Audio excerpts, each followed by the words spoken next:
Hi Quilty friends! In this tutorial, I'm going to teach you how to make this really easy, what I call Petal Star EPP block. So that stands for English paper piecing. And if you're watching this tutorial, then you have received my free PDF download of how to make this. Ultimately, in that download, it tells you the supplies that you need, as well as approximately how much fabric scraps that you need. This is actually a video pattern. So for visual learners, I'm actually going to walk you through this rather than writing it in a pattern via diagram form. So this is a video pattern that accompanies the PDF download for the EPP Summer Sampler that I am doing with some other quilty friends. We're collaborating together to bring you several different EPP blocks, shapes that you can make. Now, if you know me and have been following me, I love EPP to be able to do on the go when I'm camping, in the car rider line, traveling, sometimes in bed just to wind down, and it is really kind of addicting, and it's a great way to use up scraps. These are my two favorite EPP shapes. The middle one is the hexie or hexagon, and the outside is what I call the jewel petal. Now, what's exciting about this is I have actually manufactured an AccuQuilt die that will cut your fabrics into this shape. And this fall, around October, I've partnered with AccuQuilt and they will be releasing this die. I'll give you a sneak peek here in a minute because I have the one that I initially manufactured and it'll be available. So if you don't want to manually cut these like I'm going to show you that you can do with an acrylic template, you can also use AccuQuilt if you have that system. So I'll definitely give you some options. So that is the EPP shape. I'm going to show you what to do. And now we're going to talk about the tools that you need. Now, first off, I do have beginner EPP kits available on my website. This has everything that you possibly would need to begin English paper piecing. It has your glue pen. It's got your papers that you need for the ability to make 2 hexie flowers and 1 jewel petal flower. It has all of your fabrics that are pre-cut for you. These are art gallery fabrics that go along with those papers. You also have little basic snips. You have a clover clip. You have a thimble for your finger. You also have polyester thread, which this is a silver color that blends with any type of color of fabric. And there's a really cute needle minder I had manufactured and it says Stitch Lovely Things. Also in here is a needle book, so you can actually store your needles in here. I handmade these that go in the kit. I think at some point I may have to have those manufactured because it takes me a little bit of time to make these, but there is a little pocket in here to store your snips or other things. And then lastly, it comes with this little insert so that you can see what's in there, but also when you scan this QR code, it takes you to 3 different video tutorials to show you how to make all of the EPP shapes that are in here. So I did want to let you know, if you do not have anything for English paper piecing, you can purchase this kit. If you do have the items I'm going to show you, then you can get started. So what you're going to need first off is you're going to need some fabric scraps. You're also going to need some snips or scissors. I have a needle minder here. You also need a glue pen, a glue stick. You'll need some thread. Now, I particularly like to use polyester. This is 80 weight Wonderfill thread. Okay, it's called Deco Bob. And if you've never used it, it's wonderful. It's very thin. This is a really light color that I like. And then for this particular demonstration, I'm actually going to use this nice rust color because it really blends well with my fabric. 80 weight polyester. It's really strong. It works really well. And I have the thread available on my website. You can purchase that if you want also. And then also, you don't need these, but it is something I do have on my website. It's the Tack It Easy. The Tack It Easy set, this is a 1-inch, and it comes with your acrylic template to cut your fabrics, as well as what's called the gadget, or I call it the press. And this is where you can press your fabrics with your papers in here without getting glue on your fingers. So I do have those available on my website also.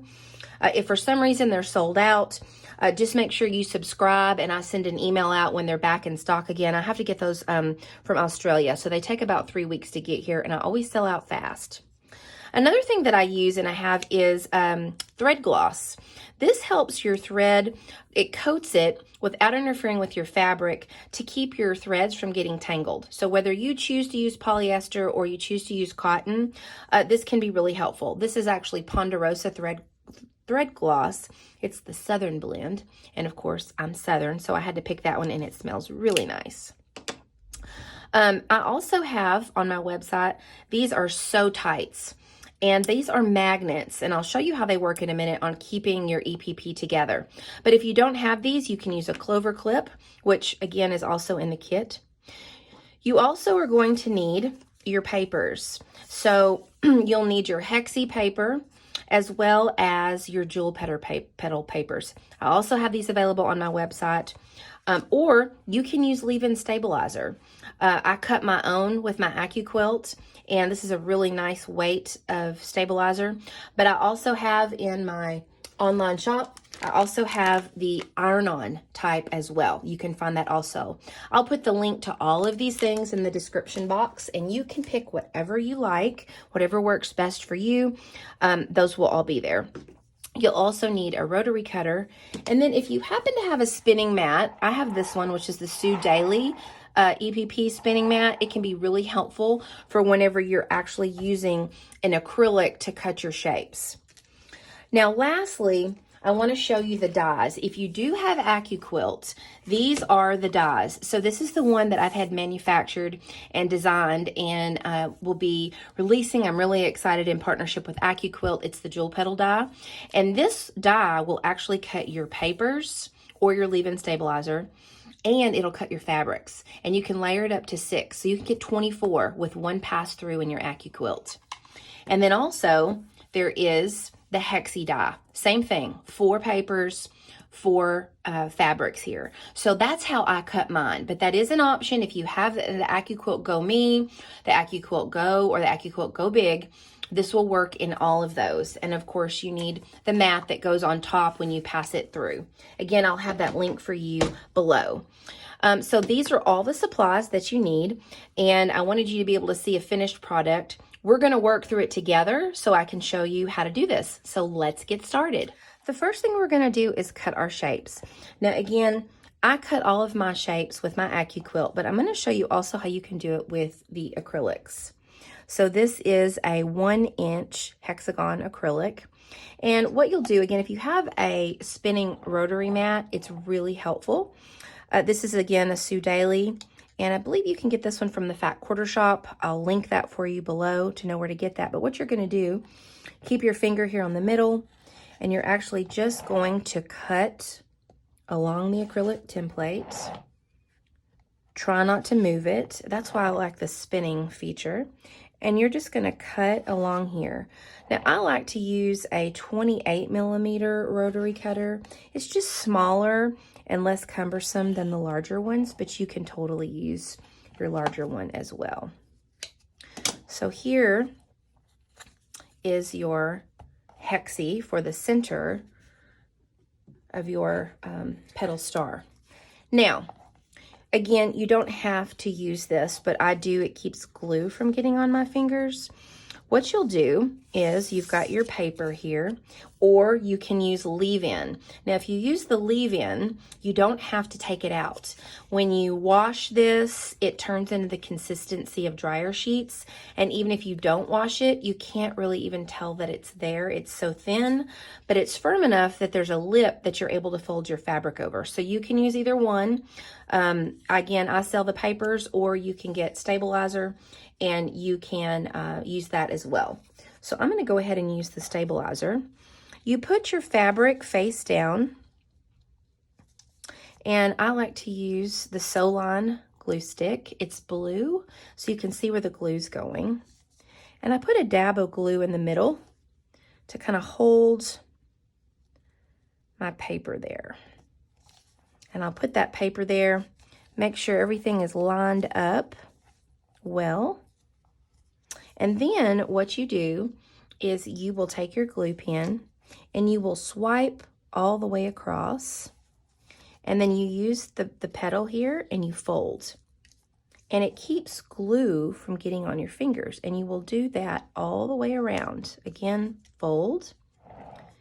Try to keep your finger here in the middle as you spin. We'll do the other side here. Fold. Whoops, I moved it just a little bit.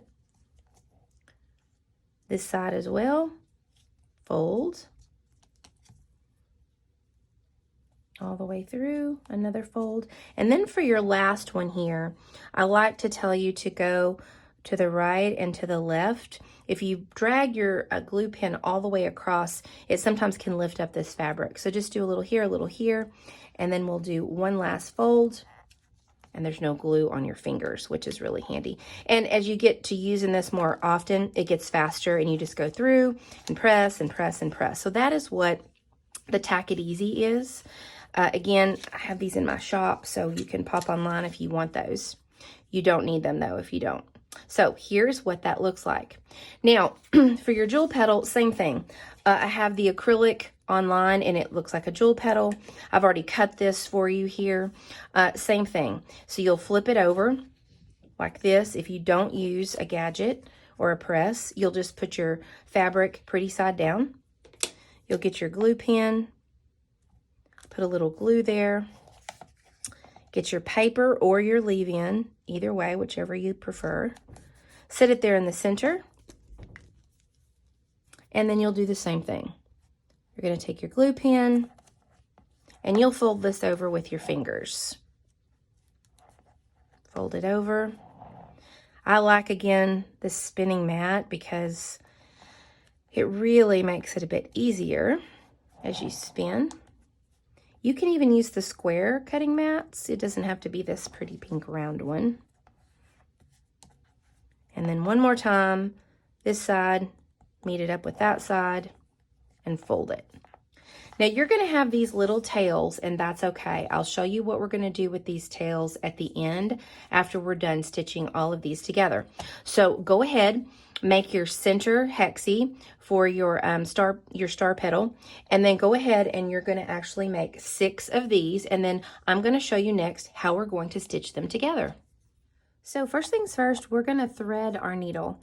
I love Sue Daly's size 11 milliner's needle. I also sell these on my website, and it's because the eye is big enough to get the thread through, but it's thin, and there's also enough bend in it that you don't have to squeeze it really hard, and it's really a lot easier on your joints and your fingers. I have tried different sizes of needles, and this is my favorite. So much so, I sell it in my shop now. So you're going to take your thread, and with your thread, you basically are going to get the length from your end of your fingers all the way up to your elbow, is pretty much what I do.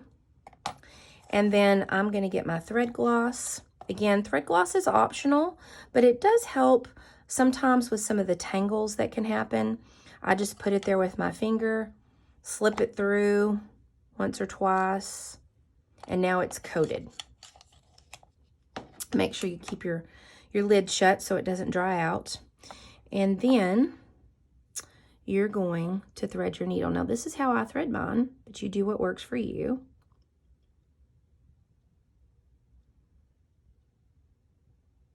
I should have put my readers on. Sometimes I have to re-snip it again. There we go. Okay, let's try this again.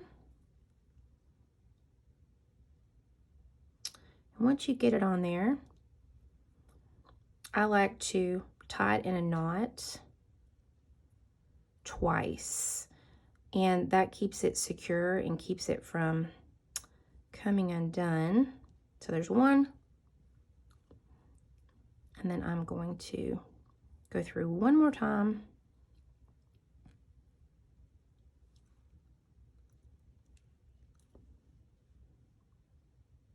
There we go. I use my teeth. Probably shouldn't, my mom would get on to me. And then you tie a knot in the end as well. However you like to tie that. Some people have special knots they use. I just loop mine through, and I just do one knot here at the very end, like that. You can see that there.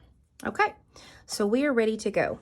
So the first thing you're gonna do is you're gonna take your middle hexie, and you're gonna take one of your jewel petals, and you're going to lay them out like this. And this is where you're gonna use either your clover clip or I use a sew type magnet. You're going to lay them right sides together and line up those two ends.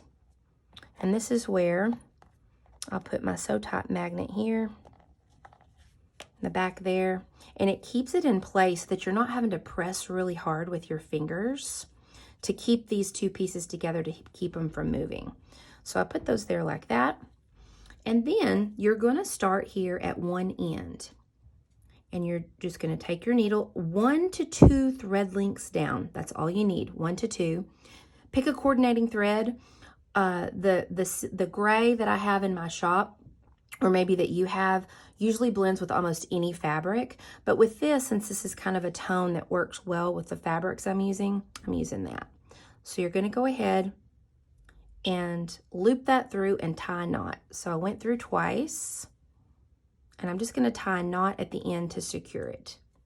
Now, if you want, you can snip off that extra long tail. It's up to you. And then we are just going to whip stitch 1 to 2 thread lengths down. And you're going to stitch about 1/16 of an inch next to each stitch. And here's the great thing about the leave-in. When you use leave-in stabilizer for your papers, the needle goes through it like butter. Sometimes if you use regular papers, you want to make sure when you are gluing these over that your fold is taut but not overly tight, because you see you're going to be actually stitching 1 to 2 down. If you happen to catch the papers, if you're using papers, no problem. You'll still be able to get those out, but I don't like removing papers, so that's why I like to use the leave-in stabilizer. But the thing about papers is you can keep using them. So, you know, it's whatever makes you happy. So again, you're just going to keep threading all the way through about 1/16 of an inch. You don't have to be perfect, but you definitely don't want there to be too much space between each stitch, because you're wanting this to be secure, especially if you're doing a lot of these to make a quilt. But for this purpose, you're just making your one first star petal EPP so you can have an easy win. We're almost to the end here. And the nice thing is when we get to the end, you don't have to cut your thread. You just get to keep going all the way around this hexy petal, which is really nice. Now, one thing I do like to do when I get here to the very end, if you can see right there, is I go ahead and I make another knot just to make sure it's good and secure. I'll pull it through and make another knot. Okay, and so now this is opened up, and look at that. See those stitches? You can barely even see them. That's why I love that 80 weight Wonderful thread, because you can barely see it, and the polyester is very tight. It does not affect your cotton fabric whatsoever, but look at that. Yeah. Okay, then you will take your next jewel petal and you're going to put it right here, okay? And you're going to do the same thing. You're going to fold it over, right sides together, and I'll get my little magnet, or you can use your clover clip to keep those in place. Make sure those are lined up really well. And then, if I can get this, got a little bit tangled there. Sometimes that happens with those little tails. Okay, you're gonna start right here. You see where that little junction is? This is where you left off. So you've sewn this together and you've left off right there.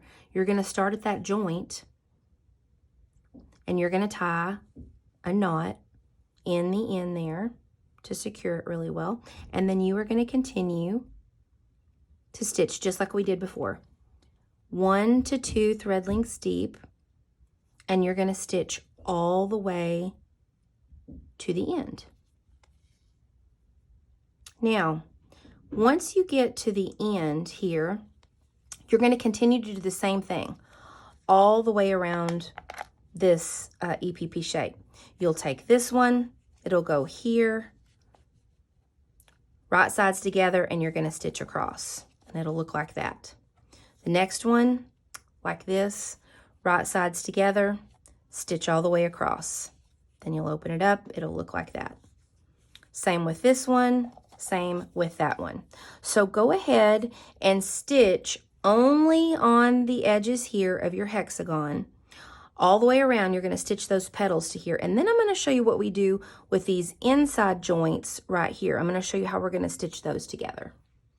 Okay, so now that you have sewn on each of your petals, your jeweled petals, then what you're going to do is and this is easier to do when you use leave-in stabilizer, but with the papers, it works fine too. You're going to actually be bending it just a little bit. So what you're going to do is you're going to pick one of these little intersections here. This is what we're going to be stitching together next. So here is where I left off. You see where my thread is right here, back behind there. So I'm going to choose to stitch this together here. So I'm going to fold again right sides together. You see where my thread came out there? I'm going to line those up, and then I'm going to use my little magnet to keep those in place. And then you're going to stitch. Sometimes the needle comes off, so I'm going to rethread my needle, and then I'm going to show you about how to stitch it. So we have folded that over. And you see here, this is where that thread was left off right there from my last stitch. And now we're going to stitch the intersections there. So you're going to do the exact same thing. You're going to start right there at the beginning part, and you're going to tie a knot to secure it. And you're going to stitch all the way to the edge. Now, when you get here to the edge, you're going to need to double knot it, tie it off, and you'll want to cut your thread. And then we have to pick up at the next intersection and stitch those. So it's the same process. You're just going to whip stitch about 1/16 of an inch apart from each stitch, all the way down to the very edge.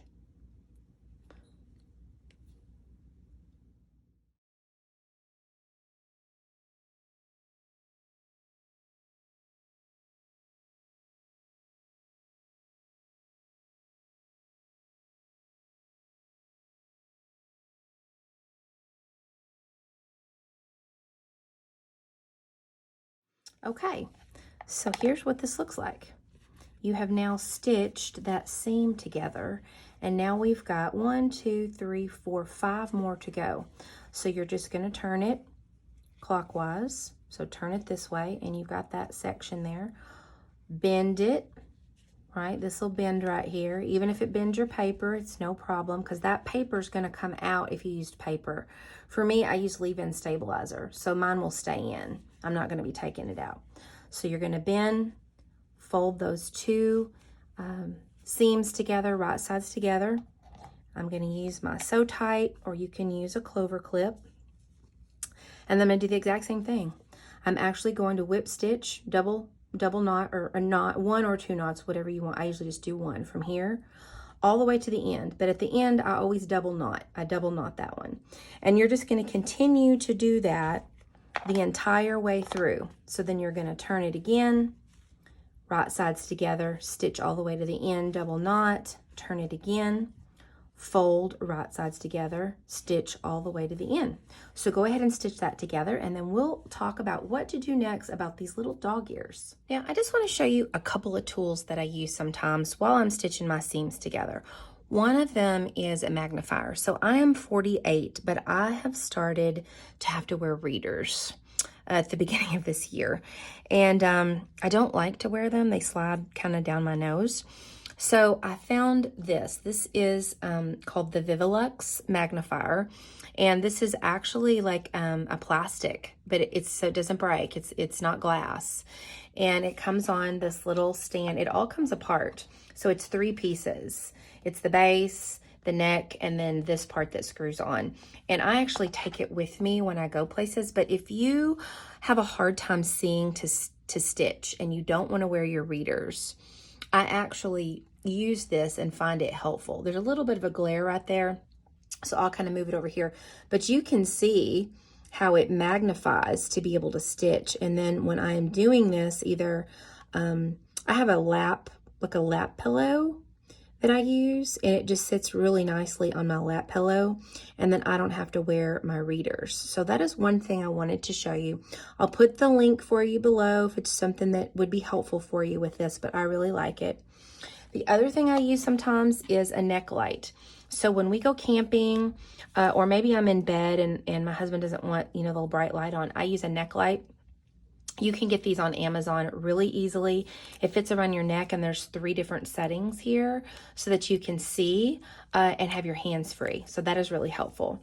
And then lastly is my daylight Foldigo. So this is a lamp. It's portable and it extends. So you can see how that raises there. And this adjusts, so this turns whatever direction, and it has different settings as well.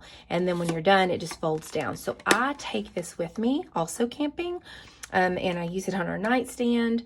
I'll use this at the table if I'm visiting my dad and I'm stitching in the evening. I'll use this. So those are just 3 options for you.